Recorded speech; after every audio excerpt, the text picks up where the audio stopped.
بسم اللہ الرحمن الرحیم۔ اس وقت جو ہے پوری دنیا جو ہے ایک غمناک خبر کہ قرآن مجید فرقان حمید کئی نسخوں کو سویڈن اور اس کے علاوہ انگلینڈ کئی ممالک کے مختلف شہروں میں معاذ اللہ بے حرمتی کے بعد نظر آتش کیا گیا۔ آج میں صرف اتنی سی بات آپ کے سامنے کروں گا کہ اگر تحریف شدہ بائبل اگر اس کو جلایا جائے، تحریف شدہ تورات کو اگر جلایا جائے، تحریف شدہ زبور کو جلایا جائے، تو بتائیے کس قدر دنیا کے کئی ایسے مذاہب میں بے چینی پائی جائے گی اور لوگ اٹھ کھڑے ہوں گے۔ لیکن قرآن مجید فرقان حمید کی بے ادبی کر کے ذرا بھی یہ نہ سوچا کہ دنیا کے 1.25 ارب سے زائد مسلمانوں کے دلوں کو ٹھیس پہنچائی گئی۔ وہ قرآن مجید جو مسلمانوں کے لیے مشعل راہ ہے، جو اللہ کی رحمت بن کر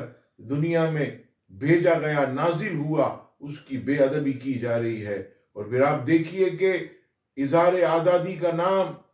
اور دیگر جو ہے موضوعات بنا کر معاذ اللہ اس چیز سے چشم پوشی کی جا رہی ہے کہ ایک عظیم کتاب کی بے حرمتی کی گئی۔ میں یہاں پر ایک اور بات عرض کروں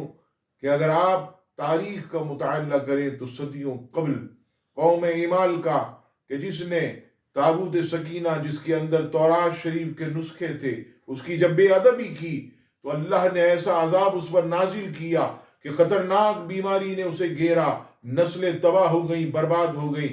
آج میں یورپ اور دشمنان اسلام سے یہ کہوں گا کہ تم بھی باز آ جاؤ، ورنہ اللہ کا عذاب تمہارے لیے تیار ہے۔ ویسے بھی پہلے کئی ایسے وبائی امراض کرونا کے نام سے تمہاری جو ہے وہ اینٹ سے اینٹ بجا چکے ہیں۔ اب مزید جو ہے تم اللہ کے عذاب کو دعوت نہ دو۔ اور یہاں پر میں اپنے مسلمانوں سے بھی یہ ریکویسٹ کروں گا اور خاص کر مسلم حکمرانوں سے کہ وہ غیرت ایمانی کا ثبوت دیں اور بڑی بڑی کانفرنسوں میں اس ایشو کو اٹھائیں، احتجاج کریں، اور مسلمان جس قدر ہو سکے، جہاں ہو سکے، سوشل میڈیا کے ذریعے اپنا احتجاج ریکارڈ کروائیں، پرامن احتجاج ریکارڈ کروائیں، تاکہ جو ہے پوری دنیا پر یہ باور ہو جائے کہ الحمدللہ مسلمان کل بھی قرآن مجید پر مر مٹنے کے لیے تیار تھا، آج بھی مر مٹنے کے لیے تیار ہے، اور صبح قیامت تک مسلمان اس کلام پر مر مٹنے کے لیے